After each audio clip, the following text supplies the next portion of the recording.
Danz, thank you so much for in accepting my invitation today and joining us. And again, I explained that you do have one of the largest law firms in employment law, plaintiff employments in the state of California. And want to welcome you and talk to our viewers here. It's a pleasure to be here, and I want to congratulate you, Harry, on doing all this to share employment law with your listeners, because it's something that affects all of us, directly or indirectly. Absolutely. I just want to touch on the fact that our office also associated with your office, and since you're very broadly, covering California, I know you have offices in Los Angeles, San Bernardino, Santa Rosa, San Francisco, Sacramento, even you go all the way to Nevada, also in Nevada representation. One of our attorneys is dual licensed in Nevada, that's correct. So let's see if, Irvine as well. Irvine. So for Irvine. people who are in Orange County, کسایی که Orange County هستن, basically از شمال تا جنوب, and San Diego as well. Yes, if you forgot Melanie in our San Diego office, she would be very upset. Right. Yes. Okay, so basically, تمام, we also cover basically throughout, United States. If there are, employees who have especially suffered, employment adverse actions in other states, we could go and represent them in federal court or through pro hac vice in state court, and we can do that. In this session, basically, I wanted to basically categorize, the right of employees, and as we discussed just shortly before this program, we're going to go three sections: pre-employment, employment, and post-employment rights. And what happens? What are the issues that usually come up? Okay, so basically, why don't we touch on some of the pre-employment situation or problems that arise? One of the most common problems that we have in our California employment issues in the pre-employment phase is whether there was a false inducement or promise made to an employee to take a new job, possibly to leave an old job of long-standing duration, coming close to vesting a pension or profit-sharing right. And so if there's a false promise made, Harry, for that employee to move anywhere in California or to New York or Florida or even to Nevada for that matter, then the California laws will protect that person. And by the way, throughout this afternoon, I'm going to assume that many states have laws similar to California, but obviously we can't be expert in the laws of all 50 states. That's right. Why we have, relationships that deal with those. But in any event, most states prohibit fraud. Right. And so in California, we took it another level, and we specified in a particular labor code that if one of your listeners, for example, is told they have a job of 2 years, 3 years minimum, they move their children to the new state, the new job, and it turns out that there really was no funding for that job, the job description was not approved by somebody in a parent company, things that you as an employee should have known about, then you're going to be able to sue for not only all your expenses and your emotional distress, but under at least California's view of the reprehensibility or the badness of that act, it will double. So that's the biggest example of a pre-employment fraud. The other has to do, more commonly many times, with is actually discrimination in drag, and we have to figure out a way to prove that. So you're right, it's a very good thing when they select someone who's obviously less qualified or in the age group that we think we were discriminated against. Right. But there, as you said, there's some subjectivity that goes into it too. Correct. And could I just throw one other thought in? Many times that subjectivity is not reflected in the official hiring criteria. Exactly. And if you have a good lawyer who knows what documents to ask for, you will find that out. That suddenly subjective was taken out of its logical level of importance as reflected by company policies. Yes, yes. People who might apply for a job don't get the job, but they may not even know it, but they maybe perhaps be the victim of discrimination, of whether they're too old. They may even talk about a medical condition that they have, that that will be disability discrimination perhaps, or other national origins. I've had clients calling me that they say, oh, by the way, where are you from? And they don't get the job, or sometimes the accent alone, and the looks and everything else that goes with it. So those are again less cases come like that, because a lot of employees don't really bother unless there's really clear-cut case. Then we supposedly, of course, they get the job, and now they open a can of worms sometimes. Well, sometimes the real discriminator would not have approved the hiring if they had been in the room. And now the secret agenda comes out. Oh, wow. Hellinger might come have that discriminatory animus, and then not being present, come back to hunt the employee who's been hired by a supervisor who didn't have that discrimination. And I wonder how many of your listeners have cats at home.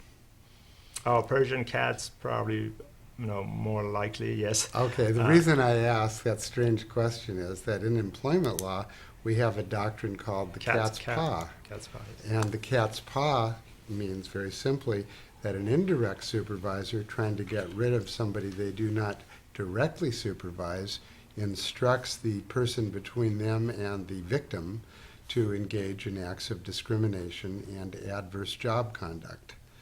And so that's what we call the cat's paw. So even though your supervisor may be your best bud and you go to lunch with him every day, it could very well be that they're writing you up because their supervisor said, we have one too many members on that team. Let's eliminate the weak player. Do you know what I mean? Yes, absolutely.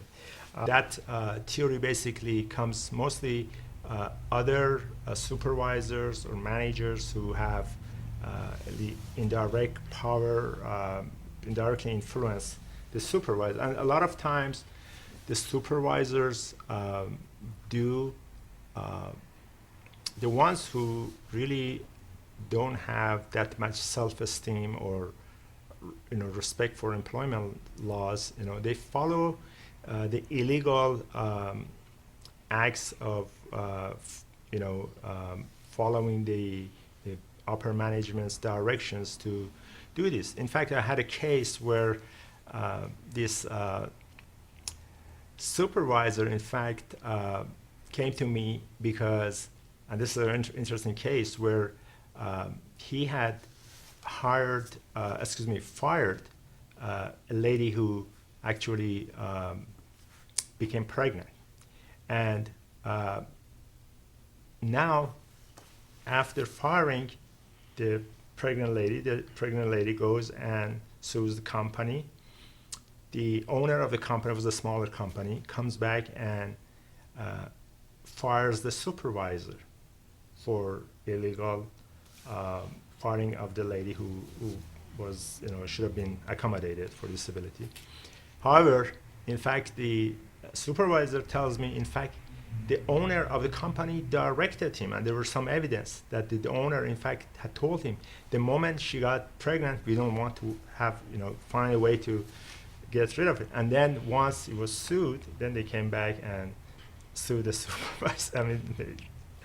Well, my response to that is that we've actually had employers who have pretended to fire the manager who did the right thing, or did the wrong thing in this case, and they've actually transferred them, or they've raised their income by calling them consultants to the company. So a thorough discovery plan, which is what every attorney should engage in, would uncover what really happened to the person that they pretended to fire for the illegal act. Right. Acts of harassment and discrimination, which in itself a form of harassment, can be really high. I mean, I've seen so many cases where it really affects the employee health, welfare, and future, because especially when they have built their career around this company and experience, and all of a sudden a new supervisor may come in and he has had a good record and all that, or it's been transferred to somewhere else, and then there's different ulterior motive that for example he's opposing. Then we talk about retaliations as well, and then they start harassing the employees. Like I have a case right now where we can also talk about similar thing, that whether it needs to be chronic or pervasive, whereas it's one-shot deal and it's pretty strong. And that probably also goes pretty much with sexual harassment, where certain action might be said in a mild way so that we need to prove a pervasive pattern of actions or behavior, whereas certain behavior can be pretty dramatic, and just one behavior is enough to constitute sexual harassment. So we can elaborate Absolutely. on that. Well, most people actually who talk about harassment normally think first about sex harassment. And California, and it may be the same in other states, has a special law to cover just sexual harassment, or battery, and it's called Civil Code 1708.5. And the law defines certain areas of the body as private areas, and if a person touches that without consent, then it's going to be considered a sexual battery. And so usually the female, but we've had cases go both ways. Usually the female victim has absolute freestanding legal rights in addition to the discrimination, the government code rights that we've been talking about earlier, to be free from discrimination. And also, if I could mention one other thing just to close the loop, you talked about your pregnancy case. Right. California has recently expanded the definition of pregnancy to include sex discrimination, and it's no longer considered simply a leave law in California. So it's a complicated area of law. We have experts who do majority of their practice in the leave laws, and pregnancy is a very Basically, say it's like, if I'm going to put it in percent-wise, maybe around 75% or so. But yeah, there's so many things to talk about. We certainly would be more than glad to have you in future shows to expand on this. We can talk for months, perhaps, if you want to. I think this has been a great introductory time spent, and if we do this again, I think your listeners might like to hear about some major issues within the labor code. We've talked about discrimination in what is called the EEOC, or government code. Next time, I'd love to chat with you about exempt versus non-exempt, who gets overtime, and some misclassification where folks are told they are independent contractors. That's a whole different subject. Yes, and then there was also recent case, actually, the recent law actually talked about last week, where the people who work as caregiver, as far as the hour and age, the law changed that there's going to be hours, I think if it's more than 48 hours or so, then the overtime comes in or something like that. So we can talk about that perhaps definitely next week or the following week as we can coordinate. In any case, I think our time is about up, so we're going to conclude this show. And again, thank you so much for coming here and joining our viewers. And hopefully, if they have questions or so, they can pose us. Unfortunately, this time we could not get the time to follow up, but we will go ahead and we have also your name there, so we will go ahead and invite you in, and then maybe later on we can open the lines, and if they have questions, we could respond to the viewers. Happy to do it. Thank you so much. Okay, thank you so much. Thank you. Thank you.